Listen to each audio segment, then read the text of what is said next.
What is up, and welcome back to 24 Minutes of A24, the podcast that takes a look at the A24 library 24 minutes at a time. I am Ethan Simi. And I'm Ben Lawhorn. This week, we are looking forward to talking about everything A24 is bringing out in 2023, from Beau is Afraid to Past Lives and everything in between. We're doing it, Ben. We're back to A24 territory. We are an A24 pod. So it makes sense, I guess. That's the rumor. But last time I checked, it's yeah. in the title. It's been a while since we talked about specifically A24. We talked about our top 10 movies of 2022 last week. That was a blast. I still hold firm and true. We need to talk about Decision to Leave and Nope a lot more. And that's just cinematic fact. But we're looking forward. You mentioned we're going to 2023 for A24. And pretty much, I'm going to say this. I'm going to start off with a hot take.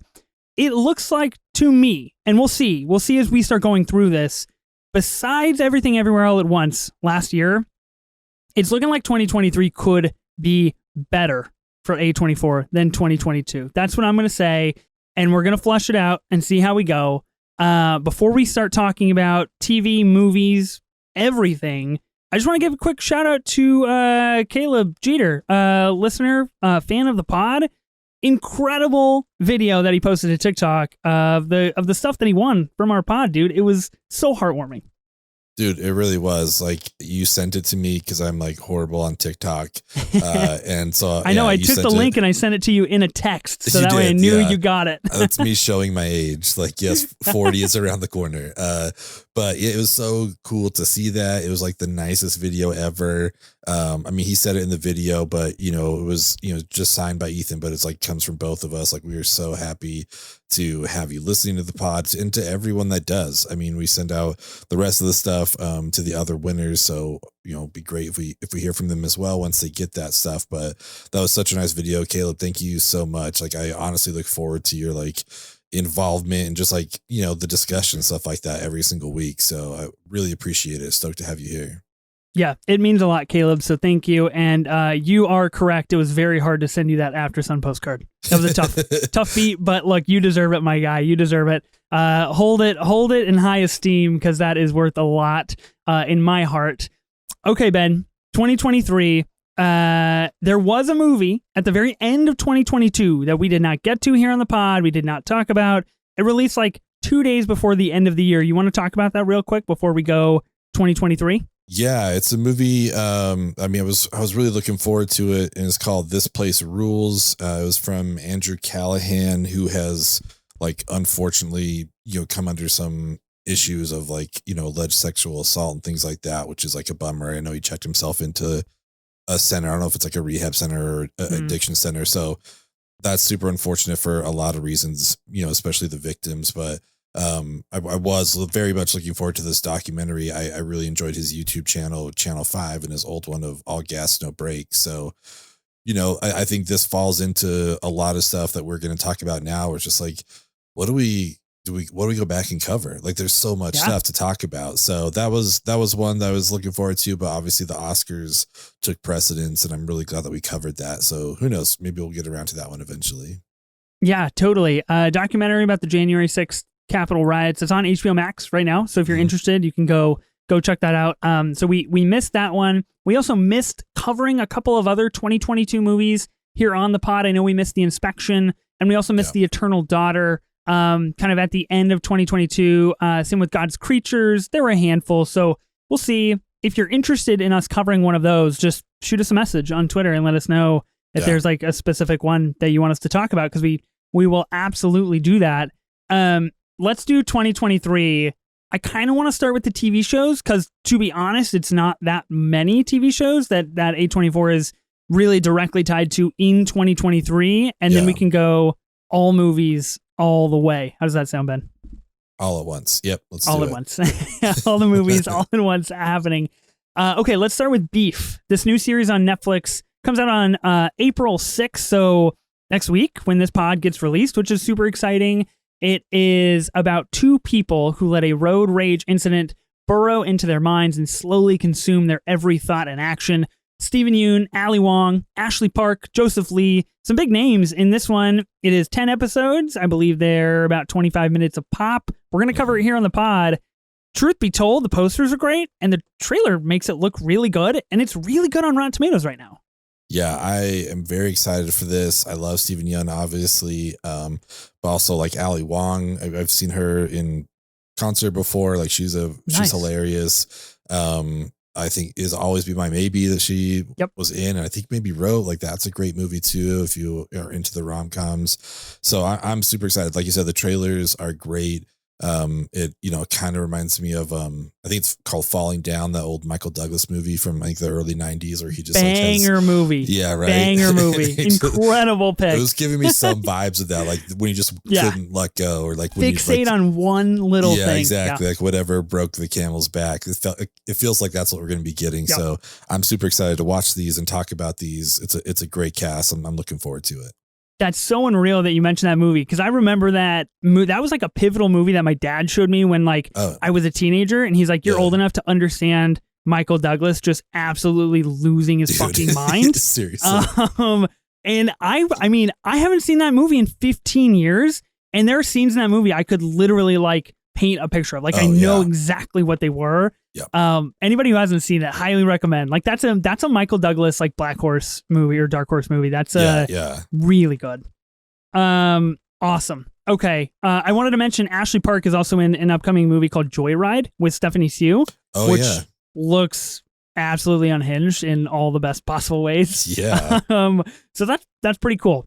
The only other confirmed 2023 release for A24 in terms of TV shows is The Idol. Now, this is going to be on HBO Max. This is starring The Weeknd, Lily Rose Depp, Troye Sivan, Dan Levy, Eli Roth, Rachel Sennett. We're big Rachel Sennett fans here on the pod. Yes. Hank Azaria. This is co-produced by Sam Levinson. A lot of behind-the-scenes drama. And I know how you feel, Ben, and I share the same sentiment. I don't know if I could care less about this television show coming out.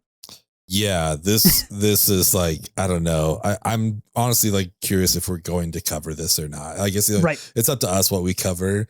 And right now, I'm just like, I don't have a desire to watch it. Obviously, if the listeners really want us to cover it, we will. If they want our thoughts on it, like we're more than happy to watch whatever people want to hear us talk about. But yeah, for me, it was just kind of like this, like just all the behind the scenes, Sam Levinson, like that last season Euphoria really went off the rails, and hearing about like Barbie Ferreira's, all that kind of stuff. And just to know that this feels like that, just like amped up. And I was like, oh my God, like this looks so fucking weird. And what was the exchange he had with the Weeknd had with was it with E or something like that, because they got name dropped in the trailer? And it was some big publication, and they like took a snippet from the show and basically like was able to basically say, oh, your publication's not relevant anymore. I thought it was like the Hollywood Reporter or something. Maybe that's what it was. Yeah. It was a terrible. I mean, so here's the synopsis. It says a self-help guru and leader of a modern day cult. That I mean, if you stop right there, that's enough to be a little worried, honestly. Enters a complicated relationship with a rising pop idol. Now, all of the behind the scenes drama, you can definitely Google it and go check it out. The really, really, really high level short of it is that Sam Levinson is kind of a really fucked up person and really big pervert, and basically just like wanted weird sexual things to happen on this show. And you mentioned Euphoria, which is a perfect example of like Sam Levinson thinking he's probably better at writing shows than he actually is. And I used to look forward to Sam Levinson. He did a movie for Netflix in the pandemic called Malcolm and Marie. Had John David Washington, Zendaya, shot in black and white. It was a stage adaptation about a very deep and troubled relationship one night after a party.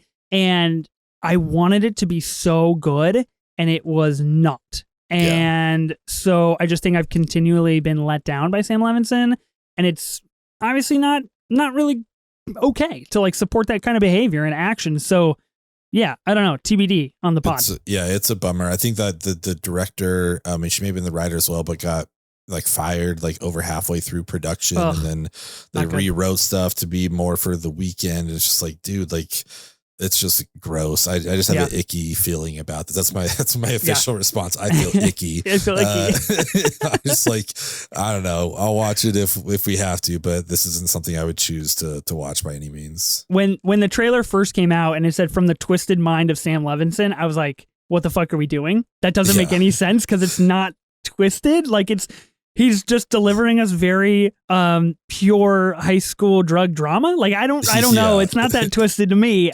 So no. I don't know. Not so great on that one. The two other ones I want to mention. Now these don't technically have a 2023 firm release date, but they're two very exciting projects that A24 has been tied to. The first one is Crystal Lake, which is a prequel series to Friday the 13th, starring Adrian King. That's the only person that's been casted so far. It's in very, very pre-production stages. Nice. But it's a big deal because Friday the 13th hasn't been able to be like expanded upon or made. I know there's been some big trademark issues with acquiring that property. Yeah. So it's a big deal. Are you Friday the 13th guy?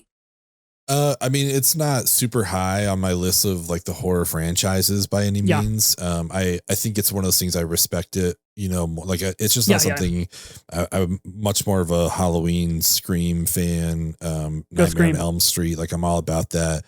Friday the 13th is just like, I don't know, it just didn't hit me the right way. But I am actually excited about this because I won't spoil Friday the 13th, whoever hasn't seen it, but it's just like knowing who the killer is and how we get there. I'm like, all right, this will be kind of cool to see if like I assume that's what they're gonna address in this series. Yeah, I like that. It's kind of like an X-Pearl type of situation where you're like, you go back and watch Pearl and you're like, oh, this is probably more fascinating to see how she got to where she is. I've seen, actually, you know what? I've never seen a Friday the 13th. I've never seen one of them.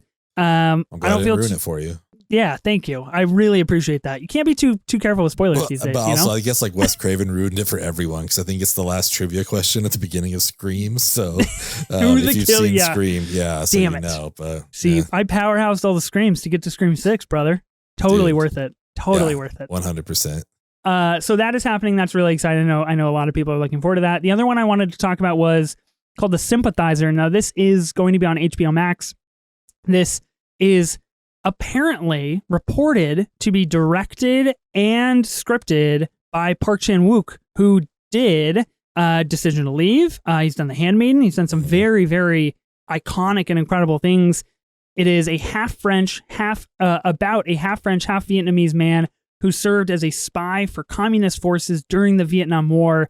We've got Robert Downey Jr., Sandra Oh, and it is based on a Pulitzer Prize winning novel.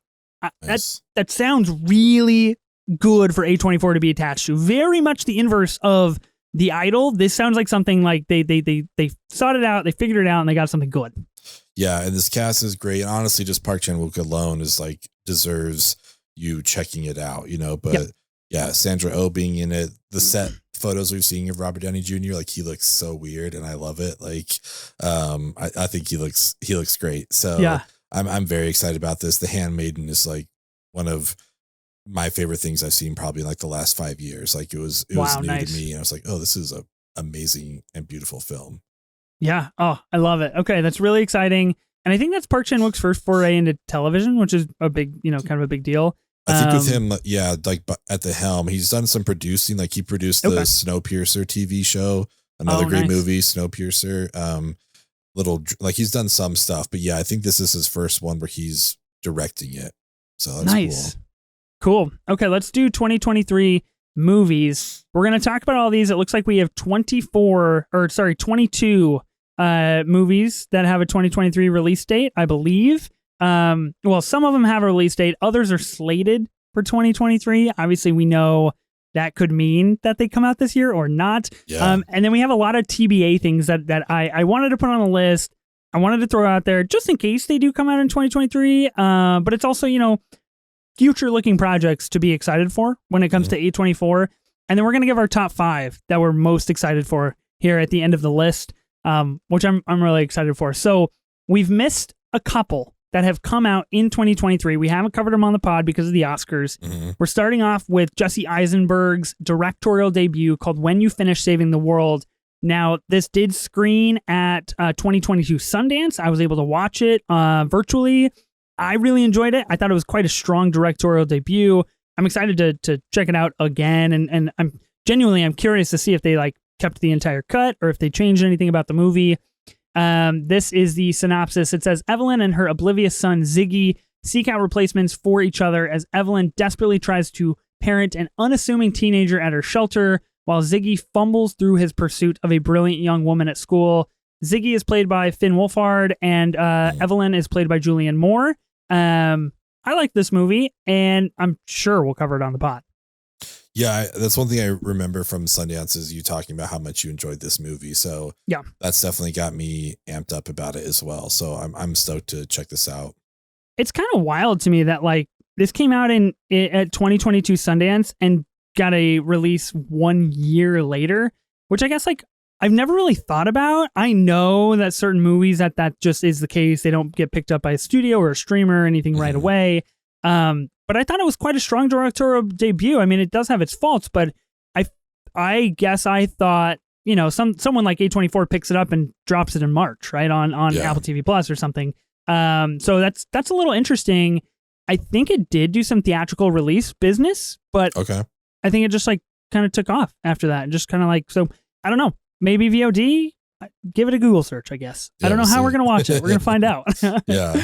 The second one, now this one came out a week later on January 27th. This is called Close. It is by Lucas Daunt. This was up for an International Best Picture at the 2023 Oscars.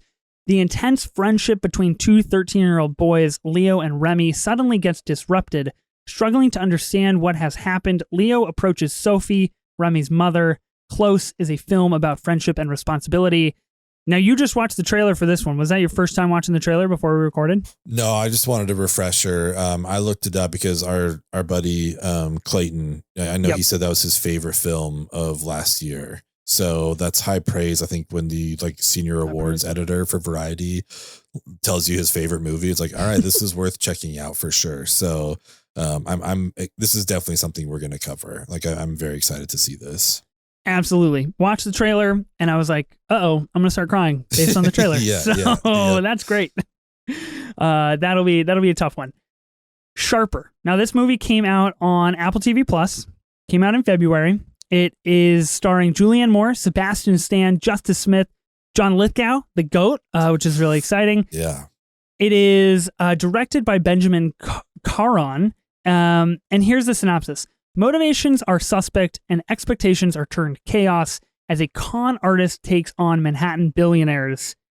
What's your vibe on this one, man? Because I truthfully, I didn't hear a lot, but I saw the trailer and I was like, I don't know. I mean, yeah, literally, like that's it. Like it was just if you had read me this, synopsis and told me the cast, I'd be like, hell yeah, opening night, let's do it. I'm excited. Right. Yep. And then the trailer came out and I was like, oh, all right. Like, that's literally what I did. Yeah, right. It's just like, okay, weird, but I don't know. I mean, I'm more excited about this than The Idol, that's for sure. So, but I was surprised the reaction that I had to the trailer. I'm like, this feels like something I'd be super into, but maybe I will. Maybe the trailer is misleading. We'll see. I'm sure we'll get around to it.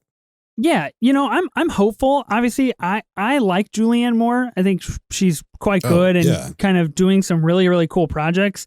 Obviously, Sebastian Stan is great. He's been making some really cool decisions. Mm-hmm. It's under 2 hours. It's available on Apple TV Plus. I just, came out during Dumpuary, so like I just don't have great faith in it. And yeah, the trailer, I guess I watched it and I was just like, okay, I kind of got the movie. Like I kind of just like felt the whole thing happen. Yeah. So I don't know. We'll see. I do want to cover it here on the pod because I want to be proven wrong. I hate when I watch a trailer and I'm like, that doesn't look good. And then I go watch it and I was like, oh shit, that was fantastic. Yes. Yeah. So you gotta hold me accountable, man. I mean, and I'm just looking at this Benjamin Caron dude, and I guess he directed like 3 episodes of Andor.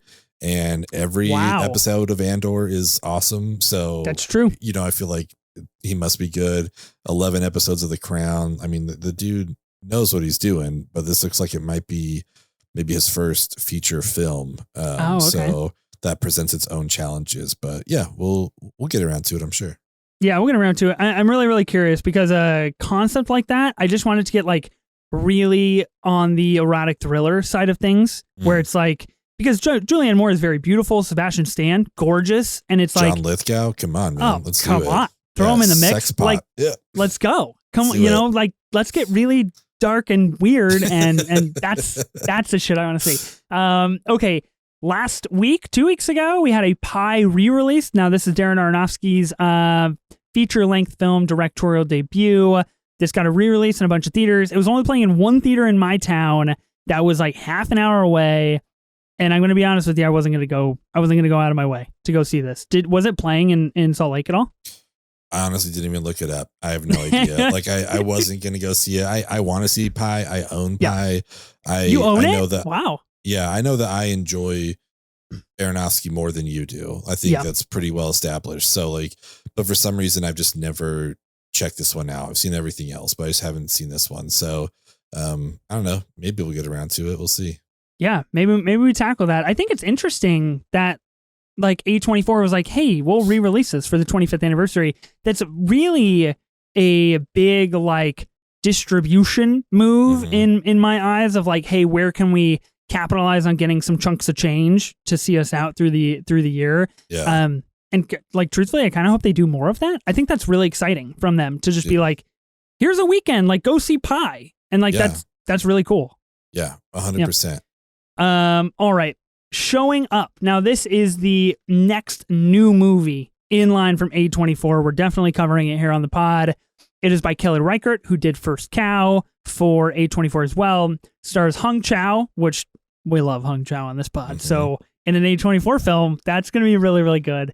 Michelle Williams, Andre 3000 from High Life, which incredible. We have some great A24 ties. A sculptor preparing to open a new show must balance her creative life with the daily dramas of family and friends in Kelly Reichardt's vibrant and captivatingly funny portrait of art and craft. What'd you think about the trailer to this one, Ben? I don't know. Like it was fine. I don't know. You know what I mean? Like our experience with Hong Chow last year was like with the whale and the menu. Like there's so many different things, and then this one obviously is just like a much different character. And you know, we've been spending all Oscar season with Michelle Williams as Steve Spielberg's mom, and then all of a sudden she's like some whatever lowly artist. Like I had a hard time just like adjusting, and that's my own fault. So, but you know, I've got to have faith in Kelly Reichardt. So I'm excited to check this one out. Yeah, you know, I've heard it's quite intimate. It's quite, you know, of daily life kind of a thing. I'm excited for it, and I'm really interested to see kind of what it is, and it, you know, it seems like it has that A24 vibe to it. So yeah, I'm pretty stoked for that one. April 21st. This is the big one. This is the big boy, Ben. This is the big bow right here. We both rewatched the trailer right before we recorded, and we both had commentary for each other like during the trailer. We were just like, this trailer fucking rocks. So good. It was unreal. Obviously, this is Ari Aster's next film, starring Joaquin Phoenix, Parker Posey. Rise up, right, Ben? Parker Posey. Yeah, 100%. Let's go. I cannot wait. That's all I needed. Amy Ryan, Richard Kind, Michael Gandolfini, and Nathan Lane. This is a synopsis. Following the sudden death of his mother, a mild-mannered but anxiety-ridden man confronts his darkest fears as he embarks on an epic, Kafka-esque odyssey back home.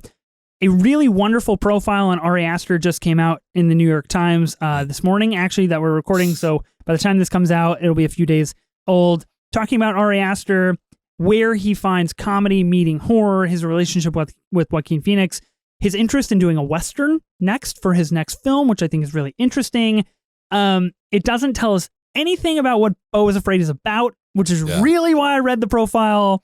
This movie's 2 hours and 59 fucking minutes long. Really? Oh, shit. That is the official runtime. I gotta stop I don't know what we're doing. I mean, I can't wait. You know, like I love Midsommar so much. It's one of my top A24 movies of all time. Hereditary will stick with you whether you want it to or not. Like there's no way to not remember that movie. And we talked about it before when the trailer dropped, because we covered it on here, and it was just like, I still don't know what this is about. And that's nobody does. You know, like there's nothing in this trailer that makes me think about like the dude being hung by his skin in a room, or Toni Collette sawing her head off. Like there's nothing in here with that, which is great. But those movies were very intentional about their trailers. Like, oh, this is going to be fucking scary. But this one's just like, it looks weird, but I'm like, who's jumping off the cliff here? Like I need to know what's happening. Like I can't imagine what we're not seeing. And now to have a confirmed almost 3-hour runtime, it's like, there's so much room for just absurdity, and I can't wait.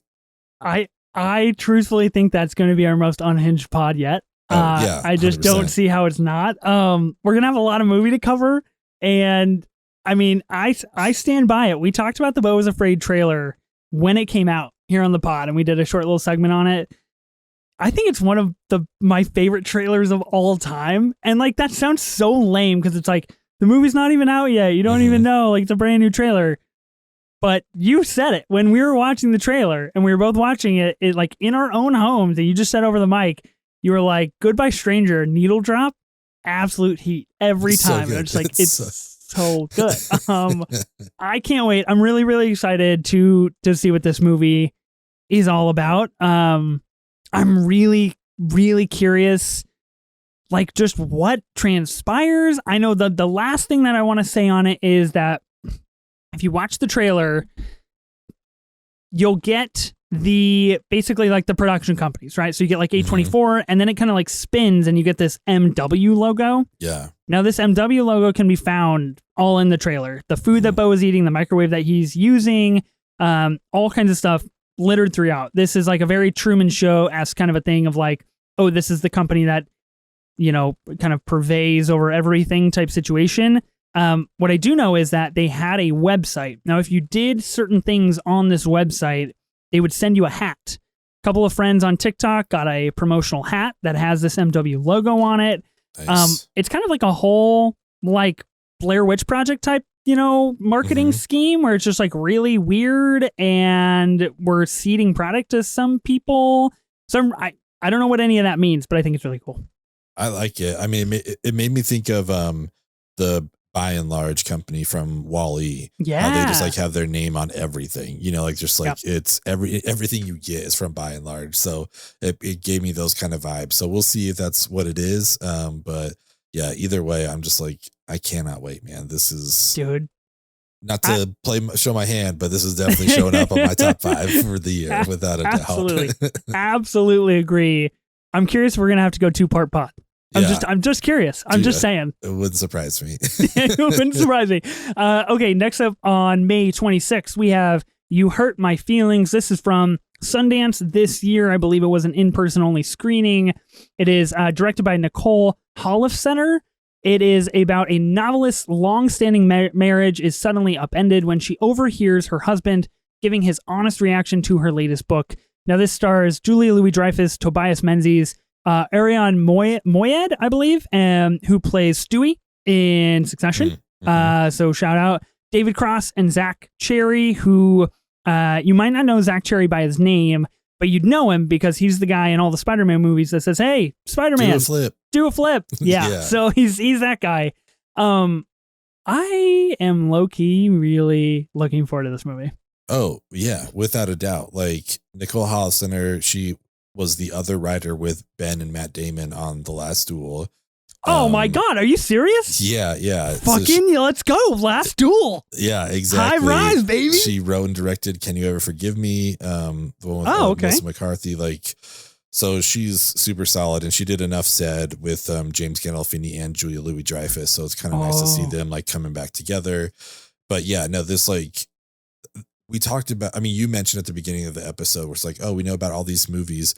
It was like, it's crazy to think about the movies that we have no idea about, because honestly, so crazy. Until 2 weeks ago, I had no idea this movie existed. No clue at all. And then all of a sudden A24 is like, hey, in a couple months, we're going to give you an intense, like look into families and relationships and what's a white lie and all that kind of stuff. Yep. It's like, I didn't know this existed. Like, this is crazy. So it's like, who knows? We're going to be here in September. Just like, where were they hiding this movie? Like whatever comes out next. So I cannot wait for this one though. And here's the thing. I mentioned the Sundance thing earlier with When You Finish Saving the World. That movie didn't come out until a year later. This just screened 2 months ago at Sundance, and it's already going to see a theatrical release in May. Again, I'm really curious on all the behind the scenes, business dealings that have to take place. But I highly recommend you check out this trailer. As someone who is turning 30 in a couple of years and has been married for almost 10 years, I know this movie will make me absolutely sob, and I can't wait to just really get hurt about two people who are so in love, and then they think they're not, and then they realize they really are. Yeah. And it just sounds great to me. I just love it. I can't wait. Ready to cry. Ready to cry. Okay. Next up, again, another Sundance 2023 movie here. Now, this was an in-person only screening. This is Past Lives. This is a big one. This is a big deal. This is Celine Song's directorial debut, starring Greta Lee, T.O.U., and John Magaro. Here's the synopsis. Nora and Hae Sung, two deeply connected childhood friends, are wrests apart after Nora's family emigrates from South Korea. 20 years later, they are reunited for one fateful week as they confront notions of love and destiny. A lot, myself included, a lot of early 2024 Best Picture predictions have this on the list. Yeah, and based on that trailer alone, I totally get it. Like, this is another one where it's just gonna, I think I'm gonna be out of tears by June. Like these movies are putting Clean out. you dry. It's just like, oh my god. So yeah, this looks beautiful. It looks so sincere and just like intimate, and I cannot wait to check it out, because even in the trailer, like her husband's like, oh, I'm the bad guy. Like, when this is a movie, it's like, not that this is like a meta movie, but like having that narrative on it is really interesting, because obviously they know that. So it's like, what are they going to do with it? So this movie looks fantastic. I just want to level set now, listeners of the pod. If December comes around next year and this is one of my favorite movies from A24 of the year, just don't be surprised. Okay. Yeah. I just want people to know this is my movie. This is right up my alley. It's totally in line with the Before trilogy, which is my favorite trilogy of all time. Some of my favorite movies. We've got Rye Lane, another walk and talk movie coming out on Hulu in just a few weeks, I believe. And then we've got this movie. So I'm really hopeful that like the walk and talk is back, because we need it and I love it and I want it. I just want to mention John Magaro. You may not recognize that name. He plays Charlie Geller in The Big Short. So anybody that's a fan of The Big Short, Charlie Geller, the guy that's part of the very, very small company in his garage, and he has to call his mom because he thinks the world is ending. That's information only for me, and probably nobody else will connect with it, but I needed to say that out loud. I feel really good about this it. This Venn diagram of Big Short diehards and people listening to this podcast. I am so glad you have this community. Like, whoever you are, please show yourself, because I don't know. This is amazing. Yeah. Find me, because we're soulmates. That's all I need to know. I need to know where you are. Okay. July 28th, we're pivoting to horror. A24 is coming back with the scares in a movie called Talk to Me. Now, this is by Danny and Michael Philippou. I believe they have a name. They have like a stage name or a nickname. Yeah, so I was just looking them up. So they have like an Australian YouTube channel called Raka Raka. Okay, and they have like over 2 billion views and 6 million subscribers, and this is their directorial debut.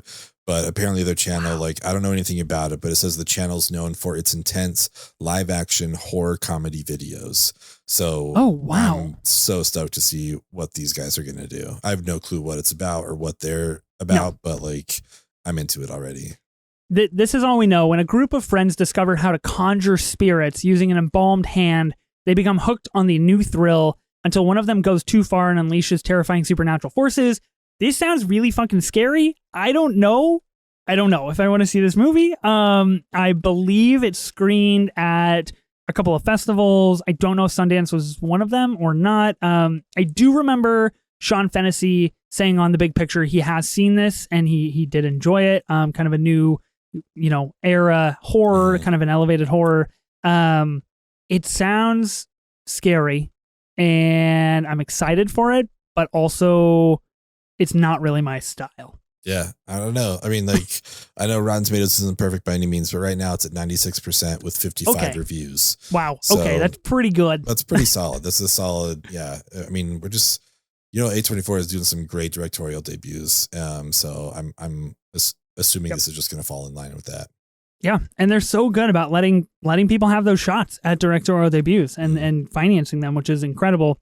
So that covers 1, 2, 3, 4, 5, 6, 7, 8, 9 films that have a hard 2023 release date. That's all we have so far. Obviously, more will come out in the year. As we saw with 2022, November and December were like really, really stacked. We're getting like new movies every week. Yeah. So I wouldn't put it past A24 to kind of start doing that. The farther the year gets in. I don't want to ask you out of those what you're most excited for, but also like out of those, what are you most excited for? I didn't know it'd be a question. I mean, Bo's afraid. Like, there's no like. Bo is obviously the thing I'm looking forward to the most. Like, this dude has made 2 arguably perfect films, in my opinion, and so I'm excited to see what he does for this third one. I am more excited for Bo is Afraid. I think I am going to like Past Lives better than I will like Bo is Afraid. That's just like more up my alley kind of a thing. That's fair. Okay, let's move on to movies that are technically slated for 2023, but don't have a harder release date yet. This is 13 films. We'll kind of start rolling through these here. We've got The Iron Claw. Follows the story of the Von Erichs, a dynasty of wrestlers who made a great impact on the sport from the 1960s to the present day. Lily James, Harris Dickinson, that's my boy, Harris Dickinson, Zac Efron, Jeremy Allen White of The Bear, and Maura Tierney. The behind the scenes set photos, Zac Efron, fucking crazy, bro. Yeah, he looks jacked. I am so excited about this. As we, talked about Disaster Piece when he came on, I was super into wrestling growing up. So I'm so excited about this, knowing like, that family's tradition and stuff, the Von Erichs tradition in the professional wrestling world. And, I love Maura Tierney ever since Liar Liar. So I'm excited to see her come back too. Yeah. I don't know anything about wrestling, so I'm just going into this blind. I'm really curious to see how we shake out on this one, to see if like one of us likes it better than the other, just because of our relationship to wrestling, Yeah. Curious. Okay, next one comes from Sundance of 2023 as well, called All Dirt Roads Taste of Salt. I did try to get a screening pass for this one. Same. I tried to get a screening pass for You Hurt My Feelings as well. Unfortunately, they sold out too fast. This is a decade-spanning exploration of a woman's life in Mississippi and an ode to the generations of people, places, and ineffable moments that shape us. It sounds absolutely heartbreaking, and I'm sure with A24 behind it, it is something that they firmly believe is powerful. So this one will be intense. Yeah, I'm looking forward to checking this one out when it drops. Yeah, definitely. Okay, next we've got Alex Garland back for more. After Men, A24 was like, Men. You know what? We like what you did. We want you to come back and do some more. I guess, fuck, man. I don't know. This is like, I just talked about Ari Aster and I'm ready for his third film. And then we got like Alex Garland's third film. I was like, I don't know. I don't know. Maybe. That was his third, right? We got like Ex Machina and then, I think that was his third movie. But I think, and then Men and then this one. Yeah. So Alex Garland, Ari Aster, and there's somebody else that I was just thinking of, and I just lost my Robert Eggers. Those are like the 3 guys that A24 has like seen grow under their wing, and they just want to keep them, and I appreciate that. I respect that. This movie's called Civil War. Stars Kirsten Dunst, Wagner Moura, Jefferson White, and Sonoya Mizuno. The plot is under wraps. I couldn't find anything on IMDb, but from the rumors that I have heard, it is something set in the future, even though it is called Civil War. Were you able to find anything on this? Did you do any like Googling or anything? No, I'm going blind to this. I'm on the IMDb right now, and you could tell there's some people who've like thrown in their own characters' jobs, and there's like a shopkeeper, a corporal, a sniper, a gas station guard, an injured American soldier. But yeah, as far as the plot, it's all under wraps. So we'll see what happens.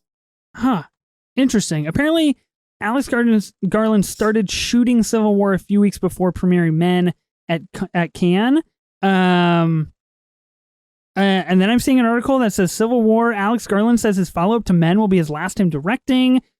I don't know, man. We got to do some more research on this movie. So Yeah, we got to we'll figure see. out what the fuck's going on. Maybe he'll bounce back after Men. I mean, I don't know. Men was a fucking trip, dude. So weird. Men was wild. I believe Alex Garland also did Annihilation. So let's not I was forget. gonna say so Men was the third one that like didn't hit for me, and I'm worried this will happen with Ari Aster. Oh, okay. But I Curse of haven't Threes. liked anything from Robert Eggers, so I'm like for whatever on him. So what if his third one I like? What if I like The Northman? That'd be kind of funny. I sure as hell hope you do, because The I'll check it Northman out someday. rips. You got it. I bought that in 4K. That's how much I like The Northman. I was like, Damn. I gotta support this movie. All Support Robert Eggers, because he took a bath at the box office on that one. Yeah. Tough. I thought a Shirtless Skarsgård would do it, but I guess not. I guess. Yeah, I can't find anything on Civil War. So I'd say that's probably the movie, like the highest profile movie that we know nothing about, like literally nothing about. So that'll be interesting. We've got this movie called Dream Scenario. Now this, talking some big names, some not general A24 names, I feel like, in this conversation. Nicolas Cage, Michael Cera, Tim Meadows, Lily Gao, Dylan Baker, and Kate Berlant. We love Kate Berlant. Mm-hmm. That's exciting. This is about a schlubby professor who never made it, and he becomes an overnight celebrity after appearing in everyone's dreams. Now, that schlubby professor is Nicolas Cage. Where are you on the Nicolas Cage meter? Where are you? You excited for Renfield? Did you like Massive Talent? Can I get a vibe? Can I get a read?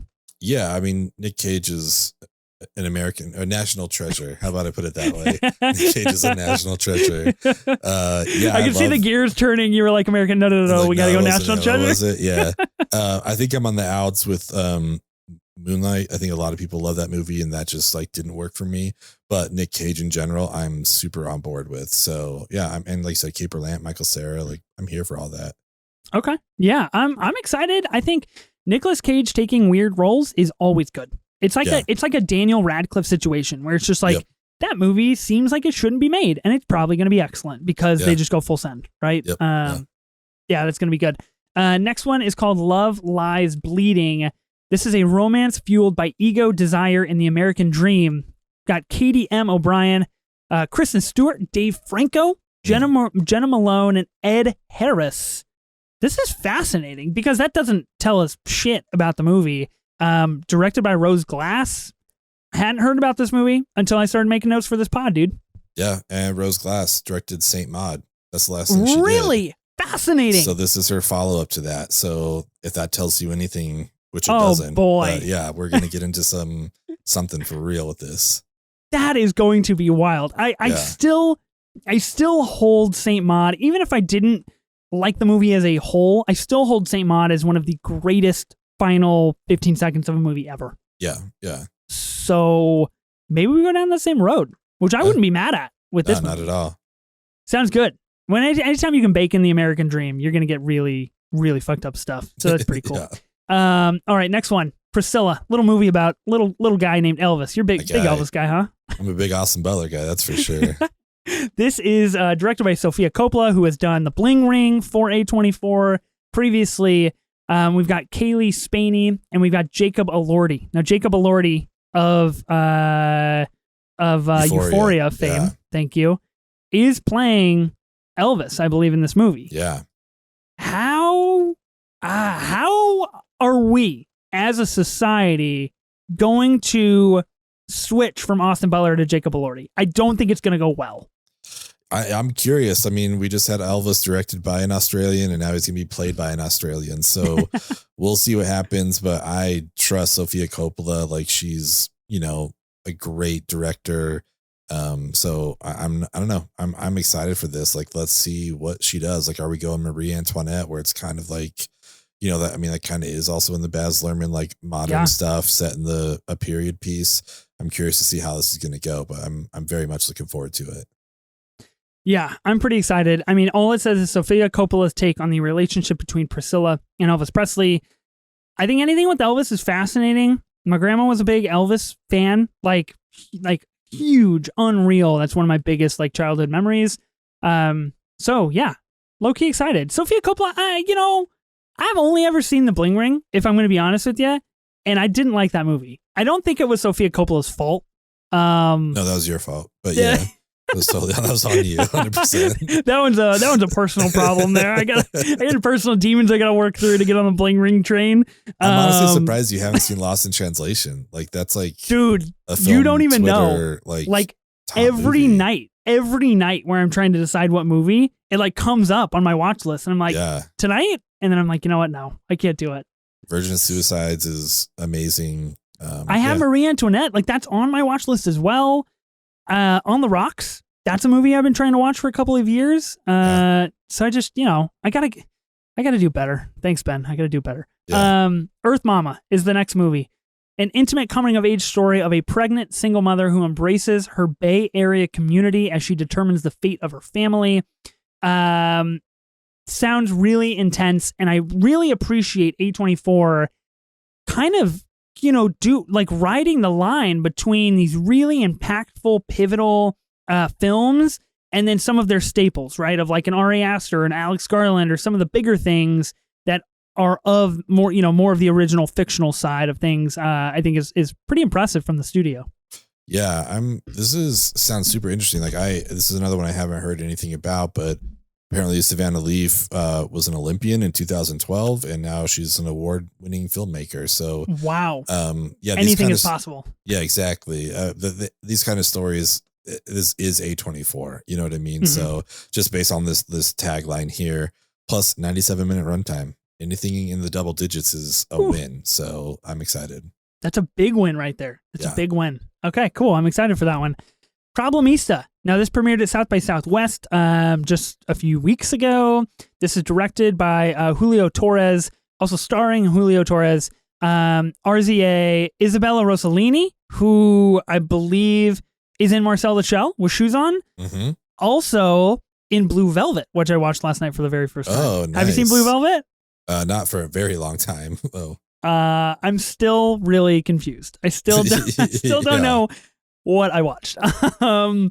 It also stars Greta Lee, who is in Past Lives as well. So very cool to see A24 kind of sticking with who they know. And then Tilda Swinton. That's like the big name on this one, on all the promo kind of pictures. This one is about Alejandro, who is an aspiring toy designer from El Salvador, struggling to bring his unusual ideas to life in New York. As time runs out on his work visa, a job assisting an erratic art world outcast becomes his only hope to stay in the country. Sounds really niche, but, then again, Tara was pretty niche. I'm not saying they're the same things, but, niche could be good. Yeah, I mean, without a doubt. So I'm here for Tilda all the time. I think RZA's a better actor than, people give him credit for. Yeah. And I think I've seen this Julio Torres, in Los Spookies. He's a funny dude. So also in the other two. So yeah, I'm down. We're getting a lot of directorial debuts. I love it. Yeah, really exciting stuff. And a South by Southwest premiere. Like that's always good. I feel like anytime A24 can pick up something at a festival is always really cool.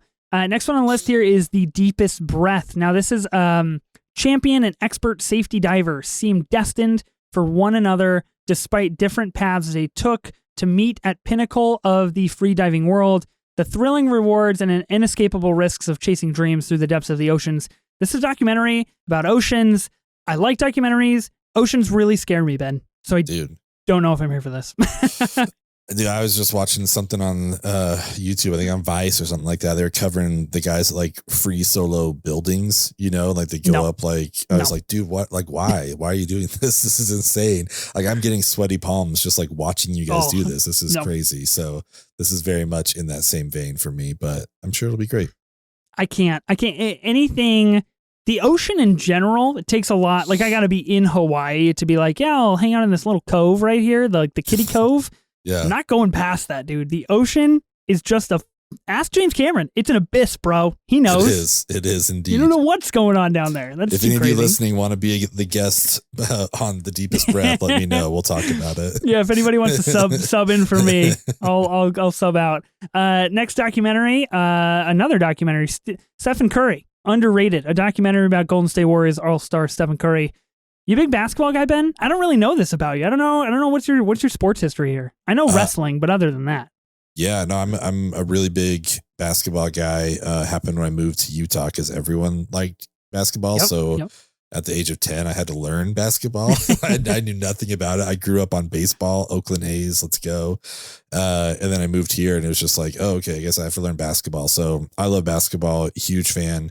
Stephen Curry's like the greatest shooter we've ever seen in the league. Mhm. And it's crazy to like be alive while that's happening, you know, cause it's just like, oh, that can't, like, we can't say that. This guy's still around, but it's like, no, like he would take on anybody. So I'm curious to see this. I don't love Steph Curry. You know, I think he and his wife, like they're doing a great job. They're getting their bag. You know what I mean? Like they're doing their silly mini golf TV shows and the cooking shows. And it's like, cool, awesome, get the bag, but you're kind of wearing me out. Like, so I don't have like a huge desire to see this one, but I'm sure it's going to be great. Yeah. I every time I live in Portland, so I'm like by nature, I'm a Blazers guy. Yeah. Anytime I watch the Blazers play, I know a few years ago they had a pretty good playoff run, and my wife and I watched them, like really fair weather fans, and had a blast. And then it's like, oh, cool, basketball's really sick. I just don't have the capacity. I don't have the free bandwidth to like cover basketball. You know what I mean? Damian Lillard played here in Utah, Weber State in college. So that's true. Yeah. Yes, he did. And refuses to leave this city for God knows what reason. I don't know, man. Who knows? Okay. 2 more. We got 3 more to go here. This next one is Wizards with an exclamation point. That's important. The problems of 2 unlucky beach bar operators start when they find stolen loot that they really should have left alone. Now, Joel Edgerton is a co-writer on this movie, which I think is very interesting. Orlando Bloom, Naomi Scott, Sean Harris, and my boy, Pete Davidson. That's my guy. Bodies, bodies, bodies? I mean, come on. So, sounds pretty good. I don't really know what to expect, but it sounds pretty cool. Oh, I cannot wait for this one. David Michôd created one of my favorite movies of all time called Animal Kingdom. He is an amazing director and writer. Of Joel Edgerton obviously was in Animal Kingdom, so I'm super stoked on this. I also think Joel Edgerton is a good writer. Like he helped write that movie The Gift, which I think he also directed, and that's a really good movie. So I'm stoked on this. I love Sean Harris. I love Orlando Bloom. I'd be stoked to see him come back. And I don't know. I'm giving Pete the chance here. We'll see what he does. Please. But yeah, this is me. Fun. This is me begging everybody. Give Pete the chance. Give Pete a chance, yeah. He was great in Bodies, and like nobody says anything about it because he dies. So what the hell? That's why it was great. I walked into that. I guess I deserve that. Speaking of Joel Edgerton, the trailer for Master Gardener just dropped this morning. Did you get a chance to watch that trailer, Ben? I did not. Okay, so here's the deal. Master Gardener, Paul Schrader's next film. Paul Schrader in a lot of weird political hot water, so this is neither here nor there. But guy knows how to make movies. And Joel Edgerton in this movie, it is essentially Green Room, one of your favorites. Oh yeah. One of your A24 favorites, meets First Reformed, but set in a garden, not a church. Okay. Well, very excited for Master Gardener. Not A24, but go watch the trailer. Tell me if I'm right, because I feel like I am, but I don't know. I watched it early in the morning. I guess I could be wrong. I don't know. Yeah, I'll check that out. It sounds intense and it sounds super interesting. Yeah, sounds good. The trailer alone gets pretty unhinged, so it's pretty good stuff. Next film is called Tuesday. It is an upcoming American-British drama fantasy film written and directed by Dana O. Pusick in her feature directorial debut. We've got another debut on our hands. This is a co-production between A24, the BFI, and BBC Film. Stars Julia Louis-Dreyfus and Lola Pettigrew as a mother and a daughter. JLD. Love to see her return. She's just doing it, man. She's all over. Yeah, I mean, on IMDb, like the tagline on that is simply a mother-daughter fairy tale. That's all it says on there. Okay. Sounds sweet.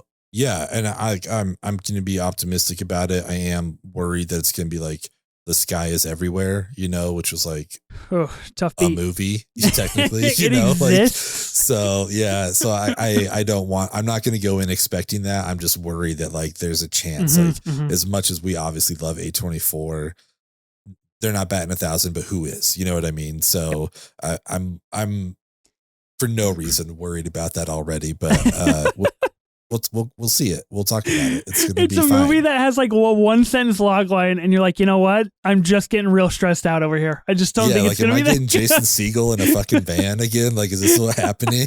Like, I don't know what's going on here, but yeah. You know, I do think it's interesting from a business perspective of like, not everything can, not every movie is going to be a slam dunk. I was going to say a slam run. That's a home run. Not everything is going to slam run. Not everything will be a slam run. New phrase here. Yeah.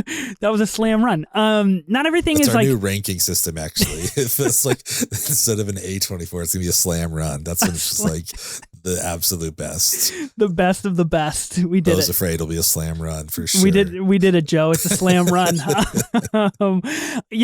They have to fill their slate, right? They have to fill their slate with stuff, and like a lot of that stuff will probably go to streamer. Like I assume Tuesday will probably just show up on Hulu or probably just show up on HBO Max or like whatever. So it's curious how they kind of do that. The last one that is currently supposed to come out in 2023. We know that this is actually coming out in 2023. I can't remember the release date, so we might have fudged this one up a little bit, but it is. Yeah, they didn't put it on the trailer. It just says coming this year. Okay. So no release date yet, so we're good. It is a Stop Making Sense re-release. Now this is the movie by Jonathan Demme. It is an innovative concert movie for the rock group Talking Heads. We texted about this a little bit. I have never really like listened to the Talking Heads. I know David Byrne's American Utopia was like a big deal when that came out on HBO Max, and this like isn't my bag. But I asked you, I was like, look, do I go into this movie blind and experience it for the first time in theaters in a re-release, or should I like prepare myself? You said I should go in blind, so I'm really excited.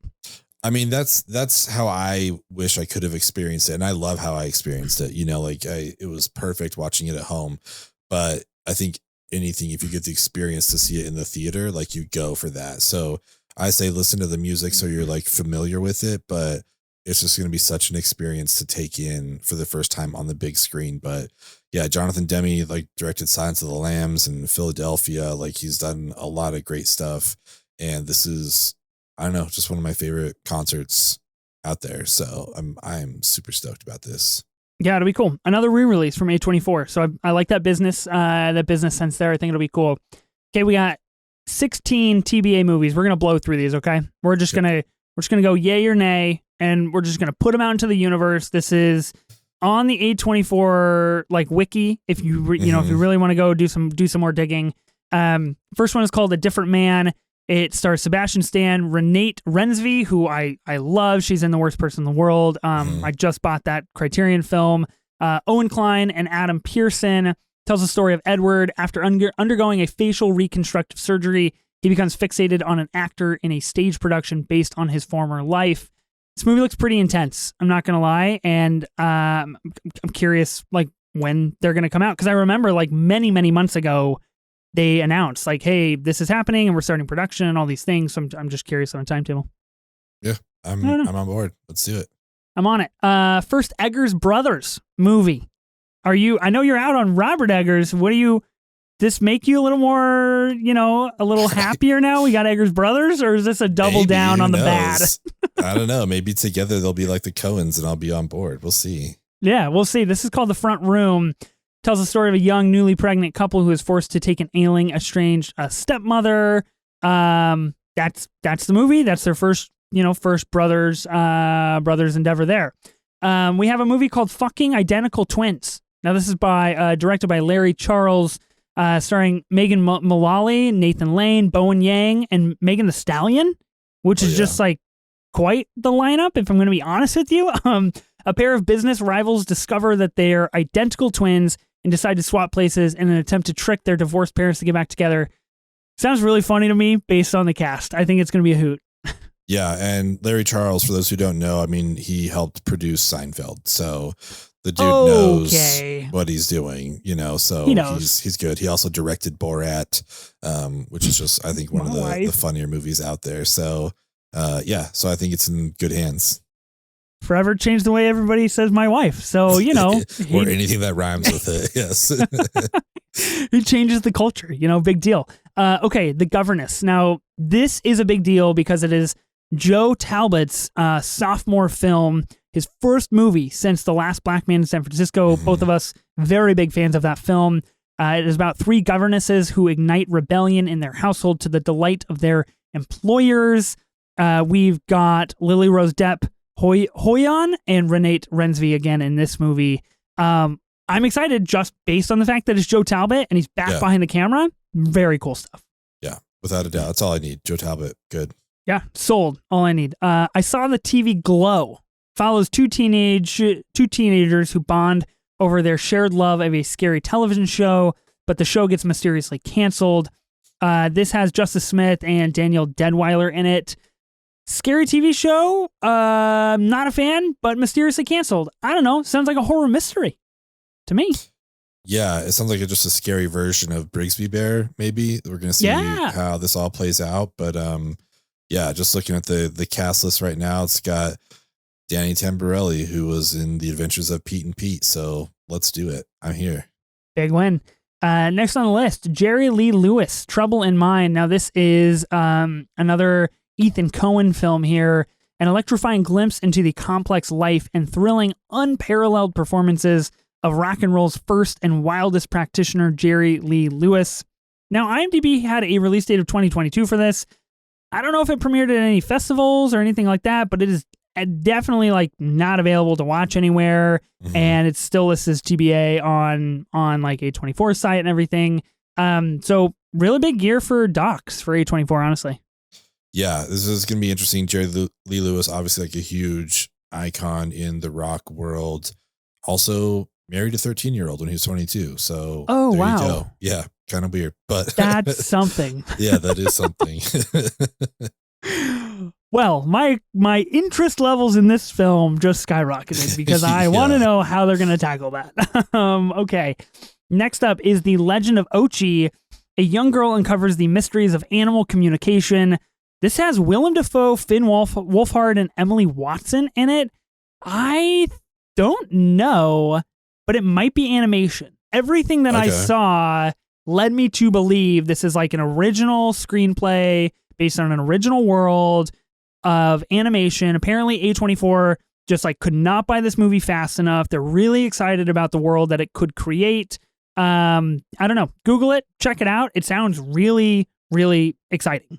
Yeah, I think Dafoe falls into that category of like, if he's there, I want to see it. Yeah, sold. Too easy. Maxine.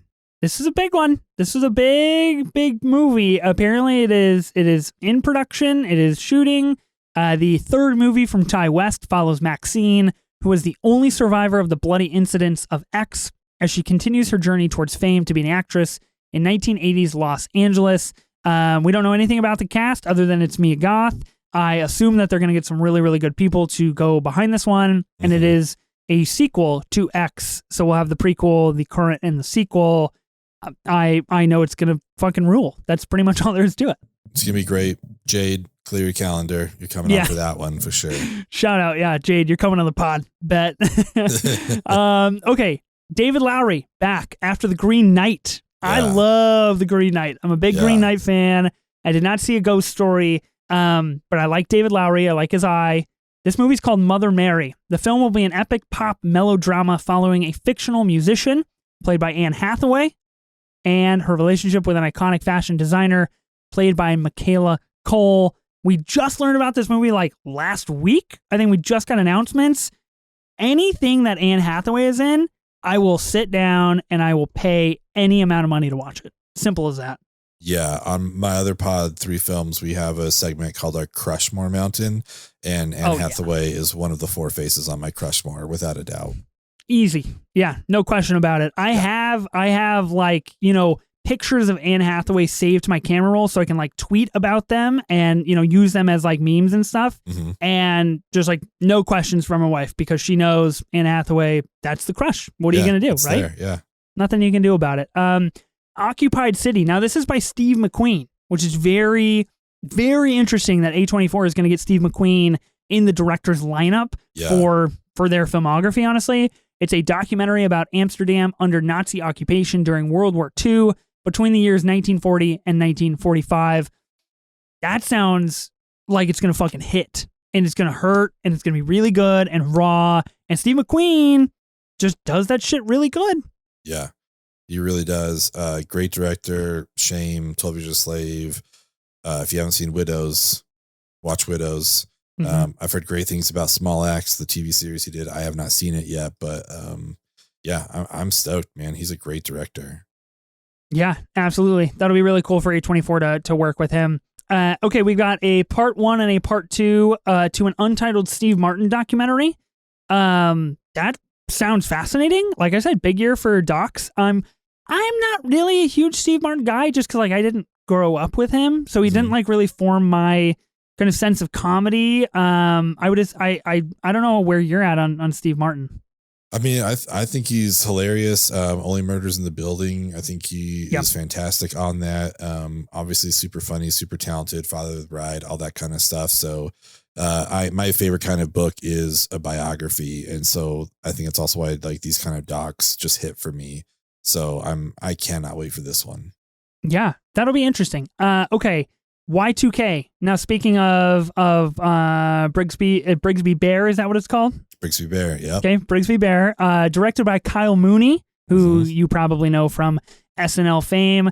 The story takes place on New Year's Eve, 1999, when two high school students, played by Jaden Martell and Julian Dennison, decide to crash the last big party before the new millennium. When the clock strikes midnight, the night gets more insane than they ever could have imagined.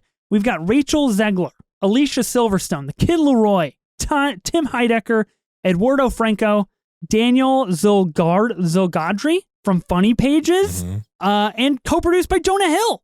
That's my guy. I heard of him. Yeah. I can't wait for this. Kyle Mooney's been my favorite thing about SNL for the past decade. All his stuff gets cut for time, unfortunately, but he was great on there. Obviously, Julian Dennison from Hunt for the Wilder People and Deadpool 2. Yep. I'm very much looking forward to this and getting let's get Alicia Silverstone back on screen. I can't. Yes. This is going to be awesome. Yeah. Speaking of A24 and Alicia Silverstone, Killing of a Sacred Deer. I believe she plays really strange 2-minute role in that movie, which is really fascinating. Zone of Interest. Now, this movie is by Jonathan Glazer. A Nazi officer falls in love with the woman of the commander of the Auschwitz concentration camp. I don't know. I'm getting Jojo Rabbit vibes here, but not by Taika. So, I don't know if it's going to work. You know what I mean?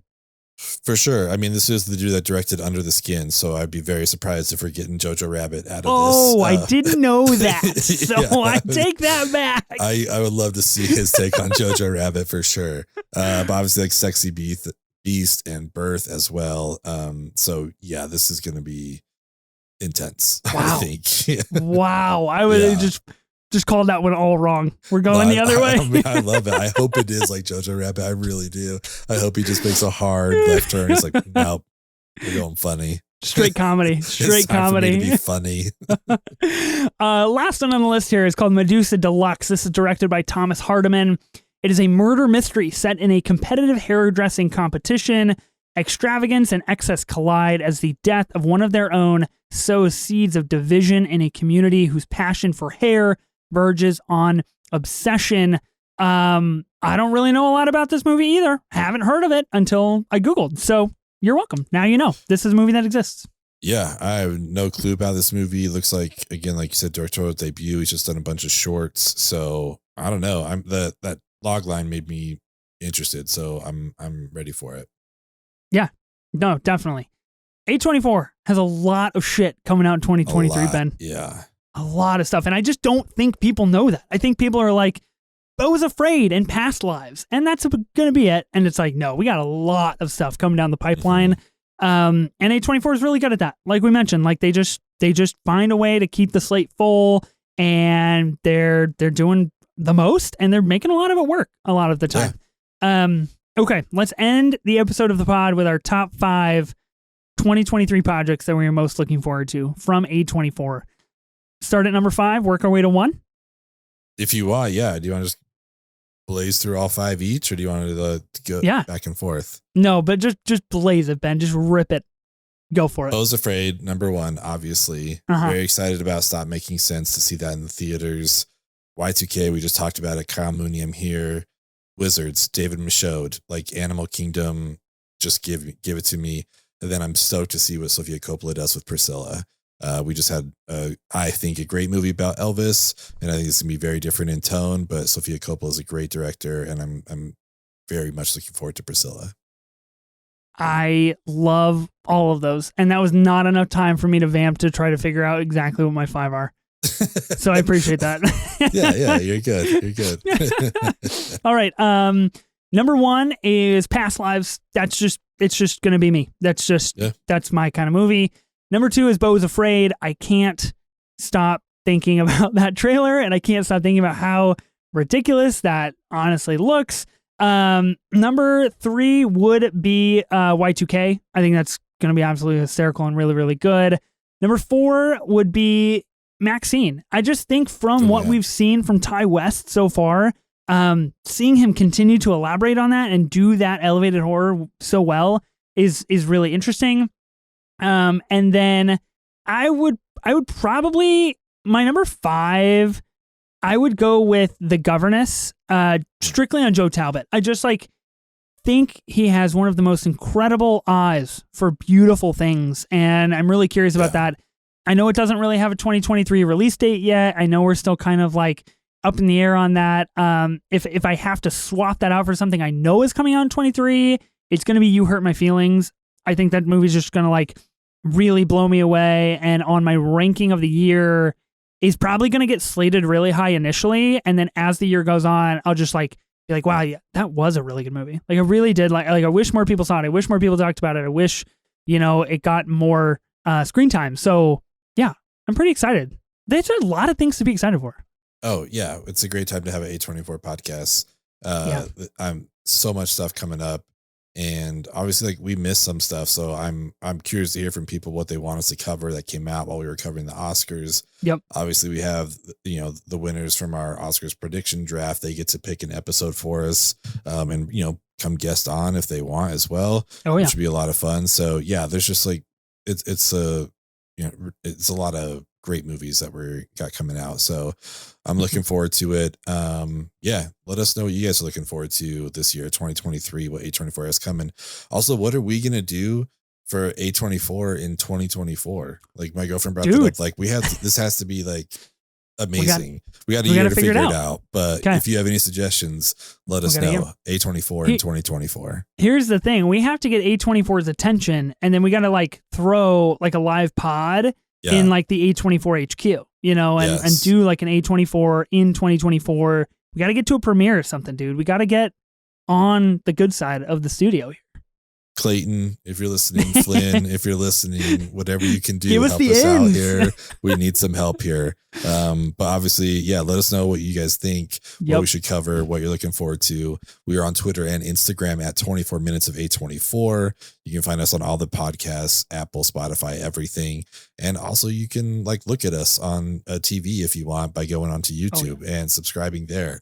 That's one of my favorite things. Our buddy Vibe, whenever she posts that picture on the TV, I'm like, hell yeah, I love this. This is so cool. I love it. I'm on someone's big screen TV. That's incredible. It makes me smile every time. So Vibe, thank you so much for continuing to share those. But find us on YouTube. I am Ben Lawhorn. And I am Ethan Simi. Spring break forever, bitches.